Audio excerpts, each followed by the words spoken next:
guys, kembali lagi bersama kami di Amerisha Usyara. Nah, jadi saya Adita Syahara, Aku Putri Arifa. kali ini kita bakal bincang-bincang guys. Ya, bukan hanya hari ini aja, bakalan banyak episode-episode yang dimana kita bakalan ada yang namanya bincang-bincang hangat setiap harinya terkait dengan fenomena yang terjadi di kehidupan kita nih guys. Betul. Karena banyak ya isu di sekelilingnya kita yang hal kecil pun Itu harus diperbincangkan. benar. Mungkin orang-orang bertanya ya, di sini dari pertanyaan orang-orang itu kita jadikan topik yang dimana nanti kalau teman-teman punya pertanyaan ataupun itu bisa langsung share sama kita. Benar. Karena kita tuh kok kenapa? Iya, sirik. Kenapa kau sirik dari kita? Ada orang iri guys. Karena Jadi kita tidak boleh menganggap hal kecil itu sepele, karena bisa jadi hal kecil itu ketika kita melakukan perubahan terhadap hal kecil itu dampaknya sangat iya sangat. Oke, Kak Dinda, aku punya sesuatu yang bisa dibahas nih Kak Dinda. tuh Kak Atifa. Iya, dari mulai fenomena yang barusan terjadi gitu, banyak dari kita tuh kayak yang kenapa banyak orang yang takut buat memulai sesuatu. Kayak contohnya nih, hari ini kita mulai untuk buat channel Amerisha Usyara Ya, di mana benar. bincang-bincang hangat antara Kak Dinda sama aku. Tapi maksudnya ada aja orang-orang yang kayak yang nggak bisa menerima hal itu dan mau kayak yang ngapain sih harus kayak gitu loh, kayak yang lo mau sok asik, lo mau sok seru gitu. Iya. Kalau dari pandangan Kak Dinda nih kayak yang kita sebagai kaum muda nih, sebagai Gen Z, bagus nggak sih sebenarnya kita ngambil hal-hal positif dari hal-hal seperti ini, atau gimana tuh dari pandangan Kak Dinda? Kalau dari saya sebenarnya ketika kita berbicara tanda kutip tadi kan dalam hal-hal positif, justru lakukan sebebas-bebasnya, lakukan semau-maunya tanpa mungkin kayak orang di depan kami ini Iya, mulai betul sekali. menghujat kami Iya, ketika dia mulai risih kayak Iya, yang risih. apa banget sih ini Padahal- orang, kayak yang lo ngapain gitu. Iya, begitu. Padahal kan hal yang kita lakukan tuh positif. Iya. Jadi kan sudah ada guys, itu contoh. sumpah Mbak, ganggu sekali kayaknya. Iya. Nah begitu teman-teman. Membicarakan orang Punya ini. Tadi dislike. maksudnya Sabli dislike. Tadi dislike semua video. Blokir. iya, kita blokir kok. Nah begitu teman-teman, kalau misalkan ada yang tidak suka dan kita blokir. Iya. Nah ya, jadi kayak yang teman-teman tuh kalau mau mulai sesuatu, everything apapun itu kayak yang jangan pernah ngedengerin pendapat dari orang kayak yang kalau misalnya nih kita tuh ngikutin standar orang lain terus kita tuh kayak yang "Ih, kayaknya dia nggak suka, tahu lah." Memangnya apa peduli kalau misalkan dia bilang ya aku nggak suka kamu, tahu aku nggak suka kamu bikin kayak gitu lah. Memangnya apa kontribusi dia dalam hidup kita gitu. Itu terlalu banyak ikut campur dalam hidup orang gitu. Jadi kayak teman-teman pokoknya kalau misalkan ada ngadepin hal kayak gitu, blokir, tutup akses yang bisa mengakses mereka tuh masuk ke dalam hidup kita. Begitu teman-teman. Kalau dari Kanida gimana nih? Intinya yang jalani hidup kalian kan kalian sendiri. Jadi khawatirkan tentang dirinya kalian sendiri, jangan khawatir tentang orang lain. Iya, betul banget. Karena semakin kita tuh kita mengkhawatirkan pendapat orang lain tentang bagaimana kita mau jadi apa dan sebagainya, kita nggak akan pernah merasa cukup, kita nggak akan yang namanya bahagia dalam hidup. Sedangkan semakin kesini dunia tuh kayak semakin wow gitu loh, kayak yang kita tuh butuh bahagia dalam hidup. Karena kita tuh nggak kayak zaman dulu yang kayak hal kecil dia enggak gitu. Sekarang tuh semuanya punya standar. Kalau kita nggak membentuk standar itu dengan diri kita sendiri, Nggak bakal puas. nggak bakalan puas. Itu betul banget. Iya itu. Iya. Sekarang kita lagi minum. Kita lagi minum. Aku lagi minum aja. Oh ya, kalian bagaimana pendapatnya kalian tentang orang yang suka matcha? Ya, aku tim yang matcha tuh rumput. Aku tim yang setengah-setengah. Setengah-setengah gimana? Jadi nggak semua hal yang berbau matcha aku suka gitu. Kayak contohnya di sini di kafe Dam. Aku baru pertama kali suka dan ketagihan dengan matcha di Damsin di kafe Dam. Kalau untuk selebihnya kayak misalnya di toko atau di outlet atau di kafe lain dan sebagainya kurang. Kayak yang apa ya? Berarti tergantung selera. Iya, tergantungnya. Tapi ya misalnya untuk saat ini baru Dam yang saya suka kesininya. Oke. Kita bakal random ya pembahasannya ya guys. Jadi nggak Nanti untuk perkenalan singkat, saya tuh asli Palu, sedangkan dia asli Asli Lubuk. Nah jadi saya mau tanya Kak Atifa nih, bagaimana apa namanya culture shocknya pas pertama kali datang ke Palu? Iya, oke. Ini pembahasan yang menarik ya teman-teman. Ya. Culture shock ketika apalagi kita anak rantau begitu. Pertama kali datang ke Palu, hal yang saya notice dan yang selalu saya dengarkan dan hingga terbukti adalah matahari. Matahari. Matahari Palu. Matahari Palu itu satu orang satu ya guys. Masya Allah itu sangat panas ya everybody. Jadi betul-betul kayak yang wow, ini simulasi di neraka kah? Gitu. Saking panasnya. Tapi yang bikin heran adalah misalnya ini kita orang luar nih masuk ke Palu, kita merasa kayak wih panas, gosong dan sebagainya, kulit tuh bakalan harus dikasih SPF dan sebagainya. Ini Naruto harus kayak gitu. Tapi ini apa? Tunggu air mah. Kasih Kak. Nah, jadi kita makan mie. Dia makan mie guys, macam di kos ke rumah. Makan. Terus abis itu, tapi yang bikin bingung itu kenapa orang Palu asli itu jarang yang bahasanya yang hasil paparan dari sinar matahari, kayak contohnya dia. Terus abis itu ada juga contoh teman-teman, mereka tuh kayak yang bener-bener apa ya, kayak sudah menyatu dengan alam gitu, kayak banyak lah intinya teman-teman asli Palu yang boleh dibilang tuh mereka kayak nggak terkena paparan sinar matahari, padahal mereka tuh dari lahir sampai dengan sekarang mereka di Palu gitu. Sedangkan kita nih yang baru datang kayak yang keluar tuh harus full protection, yang harus full tutup dan sebagainya, gara-gara itu kayak yang what gitu gosong gitu. Kayak contohnya tanganku ini belang, nggak kelihatan ya, ini belang, sangat-sangat belang karena pakai jam.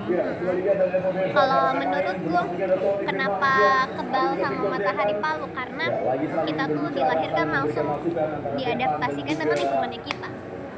Jadi pas saya lahir, makasih ya. Nanti kamu mau tidak diundang di podcastnya kita? Jadi pas saya lahir, itu kulitku tuh sudah di-stel. Oh, sudah Tahan matahari gitu. Orang Palu tuh lahir tahan matahari gitu. proteksinya memang dalam kandungan lahir ya. Kayak dalam kandungan tuh ini anak lahir di Palu lah. Jadi ini memang Dikasih SPF yang memang seumur hidup. jadi nggak pakai SPF lagi. Oh iya. Iya, jadi begitu teman-teman, kayak yang nah itu satu matahari. Oh ya matahari. Apalagi culture shocknya nih Kak Atifa. Kedua, ternyata Palu itu adalah apa ya, ibu kota ya. Ibu kota. Ya, ibu kota yang betul-betul agamis. Karena maksudnya saya sendiri yang sudah merantau dari Sabang sampai Merauke, maksudnya untuk di Pulau Jawa. Sudah banyak ibu kota yang aku sendiri datengin, tapi maksudnya tidak sekaget ini di Palu, karena pas di Palu tuh kayak yang ada yang namanya haul tua dan sebagainya, kayak yang padahal kita tuh satu provinsi, tapi aku tuh baru tahu gitu loh kalau misalkan ada kota di Sulawesi Tengah yang dimana sangat mengagungkan sosok kiai begitu, kayak yang ini sampai ada perayaan dan festival dan sebagainya, itu benar-benar kayak yang wah ternyata ada ya gitu di Sulawesi Tengah gitu, apalagi khususnya itu ibu kota gitu itu. Terus selain itu apalagi ya, Kita alumni Alherat guys. nah, ya itu sih kayak yang misalnya silakan untuk aku sendiri yang lulusan pondok tuh kayak sedikit awam dengan yang mereka bahas di sini, kayak dari mulai guru tua ini dan Justru kan sebagainya. di Pulau Jawa tuh lebih banyak ininya, bukan kayak kiai-kiai Habib Rizik. Ya banyak, tapi maksudnya Cuman memang di lingkungan mungkin karena dia pondok ya guys, jadi dia rada kurang menjelajah di ya Jawa. kurang ini. Ada sih di Surabaya di Ampel. Nah, itu juga tuh parah kalau itu. Saya 11-12 setengah di sini, tapi biasanya di sana apa ya? Ada sih ning gus-gus begitu. Oh yang begitu. Yes. Betul sekali. Terus kalau untuk lingkungan deh, Lingkungan kalau untuk di sini circle kayak kenal orang-orang Palu tuh gimana? eh, Apakah shock dengan logat hama baya? ya enggak. Baya lah. Kalau misalkan untuk pertemanan bahasa dan sebagainya sebenarnya nggak terlalu shock ya, kayak yang itu tuh aku tuh kayak ngerasa kayak yang ini tuh something baru gitu, karena aku kan tinggal di pondok yang dimana itu tuh teman-teman di pondok tuh dari Sabang sampai Merauke, dari anak Sumatera, anak Jawa sampai anak luar negeri pun ada gitu ya, kayak yang emang nggak sekaget itu dengan logat-logat baru gitu. Sebenarnya itu hal yang lucu dan hal yang ingin aku sendiri pelajari lebih dalam dan berbaur begitu, menyatu dengan anak-anak Palu gitu. Itu sih, tapi kalau misalkan untuk bilang kaget dan enggak, karena maksudnya aku udah pernah di lingkungan kayak contohnya teman-temanku anak-anak Sumatera. Nah itu bener-bener bahasanya kasar lah, ya kalau untuk orang Jawa mereka bakal bilang kasar. Anak Kalimantan, anak-anak Sumatera itu betul-betul yang ngegas. Ketika sampai di sini kayak yang udah emang udah biasa. Ya. Ada lagi nggak? Udah sih itu aja. Setelah berapa tahun sudah di Palu? OTW 1 tahun. OTW 1 tahun. Nah selama ini betah nggak di Palu? Alhamdulillah betah. Terus untuk kedepannya bakal pengen tetap di Palu atau mau explore lagi? Kalau dari aku sendiri kayaknya aku punya satu kota impian. Yang kalau misalkan aku udah punya udah nikah, aku udah punya anak-anak yang udah berkeluarga, aku pengen tinggal di Solo. Iya, aku pengen makan di Solo. Alasannya karena dia tuh gini, jadi Solo tuh kayak Jogja, dia tuh semi Jogja kan, tapi dia nggak terlalu besar, dia tuh juga bukan kota yang kecil sangat gitu. Ini damai lah, enak begitu. Nah tapi ada tapi sakit apa banget rada ini sudah kan. Nah terus abis itu gara-gara apa ya itu karena pas di pondok itu pengen banget ya gitu, aku sampai janjian sama temanku kayak yang pokoknya kita harus ini ya tetanggaan di Solo, karena tuh Solo tuh dia tuh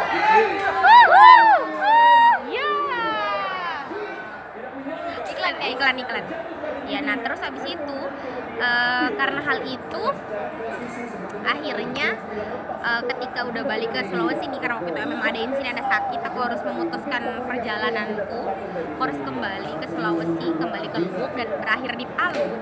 Aku tuh kayak mikir kayak yang sebenarnya nggak apa-apa punya kota impian gitu untuk tinggal di situ mungkin suatu saat, tapi ketika aku melihat situasi dan kondisi dan bagaimana karirku ke depannya kayak yang I think I will be here. Yang mungkin kayak yang itu pikiran paling realistis ya untuk saat ini, kayak yang aku pikir mungkin nanti aku bakalan selesai S1 di sini, mungkin S2 aku bakalan explore keluar, tapi gak bakalan jauh dari kata realistis. Setelah S2 aku bakalan balik untuk berkarir di Palu dan kemungkinan besar juga akan ya mungkin aku akan membangun keluarga kecilku di sini, anjay. Ya jadi guys, ketika kalian bermimpi itu bermimpilah sebesar-besarnya. Kalau kamu lihat podcastnya Ibrahim Laude, dia bilang dia tidak pernah minta hal-hal yang kecil sama Allah, karena Allah itu maha besar. Kalau kamu minta hal kecil itu berarti kamu menganggap remeh. Iya, menganggap remeh kayak Allah tuh besar, Allah tuh maha besar. Jadi minta kalau yang besar. bahasa gitu kayak pandang enteng guys. Iya. Jadi bagus ya. Saya harap yang nonton ini yang punya impian jangan takut. Impian tuh gratis. Jadi ambil yang paling mahal. Cita-cita tuh gratis. Ambil yang paling mahal. Dan kalau misalkan tidak tercapai, kenapa? Kalau tidak tercapai, setidaknya kita sudah punya mimpi dan kita sudah begini. Kalau misalnya kita betul-betul bermimpi, kita tuh bakalan menelusuri jalan kayak untuk sampai ke target itu. Nah misalnya nih contoh gimana ya, misalnya kita udah, karena mimpi kita tuh besar dan jauh, kita otomatis akan melewati jalan yang jauh dan banyak lika-likunya itu. Setidaknya kalau misalkan kita tidak sampai di tujuannya kita sudah pernah melewati jalan yang bakal ngebentuk kita jadi pribadi yang berbeda, pribadi yang bukan yang kita yang kemarin begitu teman-teman. Kayaknya sudah durasi juga guys. Iya.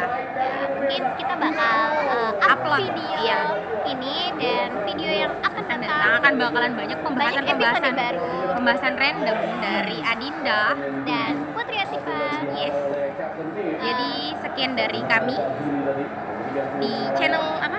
Amerika Usyara. Dadah.